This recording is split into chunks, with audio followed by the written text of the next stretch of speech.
खड़े हैं और 2024 के अंदर इस सरकार को इस तरह कर देंगे कि इनसे समझ में नहीं आएगा कि सरपंचों ने, आम नागरिक ने क्या कर दिया हमारे साथ। तो समय रहते यह सरकार समझ जाए तो बहुत ही अच्छी बात है, नहीं तो दुर्गा जी कान खोल के सुन लेना, संतोष बेनीवाल कोई भी भाई आपको बचने का काम नहीं करेगा।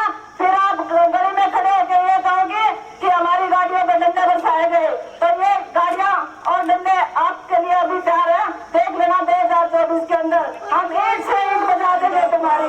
धन्यवाद। जो गुरुद्वारा है उसमें आज उनकी भोग था, मुझे वहाँ जाना था और मैं वहाँ पर थी। बाकायदा हमने सबने वहाँ पर श्रद्धांजलि अर्पित की और मैं पूरा जब तक भोग का पूरा जो है पूरी कार्य प्रणाली जो कुछ है वो संपन्न नहीं हुआ, मैं वहीं पर थी। तो इसमें ये कह देना अभी सुनीता दुग्गल भाग गई है, ऐसा कुछ नहीं है। मैं उससे पहले हमारे भारतीय जनता पार्टी के वरिष्ठ नेता जगदीश चोपड़ा जी, उनके परिवार में ही उनकी सगी सिस्टर जो है, उनके सगी सिस्टर के बेटा वो, हाँ, उसकी डेथ हो गई थी। उसके क्रेमेशन पर, उसके दाह संस्कार में मैं वहाँ गई हुई थी और उसके बाद फिर मैं चिल्ला साहब चली गई क्योंकि वहाँ पर जो है वो भोग था। तो ऐसे उसमें ये कह देना, और कौन सी एसोसिएशन यहाँ पर, जैसा कि मैंने किसी ने मुझे यहाँ पर बताया, मैंने आने के बाद पूछा तो मुझे लगता है कि सिर्फ सिवाय एक महिला के और एक दो उनके साथ और थे, मुझे तो कोई ऐसी एसोसिएशन नज़र नहीं आई।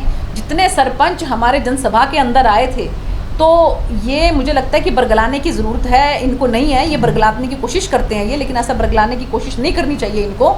सरपंच सभी के सभी जनसभा के अंदर उपस्थित थे। 2-4 जो लोग हैं वो भी विपक्षी पार्टी के हैं। आपको पता ही है कि वो जो महिला हैं वो किससे बिलोंग करती हैं, कौन से परिवार से बिलोंग करती हैं, कांग्रेस पार्टी के ही नेता हैं, कोई उनके संबंधी हैं वो। तो ऐसे जो किसी विपक्षी पार्टी के जो अगर अपनी कहीं कोई उनकी अपनी कोई महत्वाकांक्षा है उसको लेकर अगर वो इस तरह के धरने प्रदर्शन अगर करती हैं, तो आम जनता, आम सरपंच भाई हमारे सब इन बातों को समझते हैं।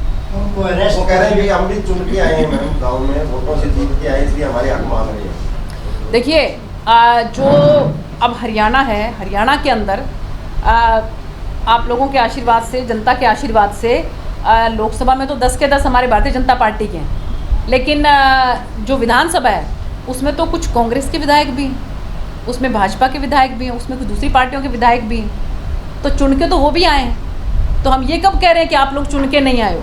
लेकिन चुन के आए हो तो उसके बाद आपका ये हक बनता है कि आप आम जनता की जो समस्याएं हैं उन समस्याओं का समाधान करने के लिए सरकार से बात करें।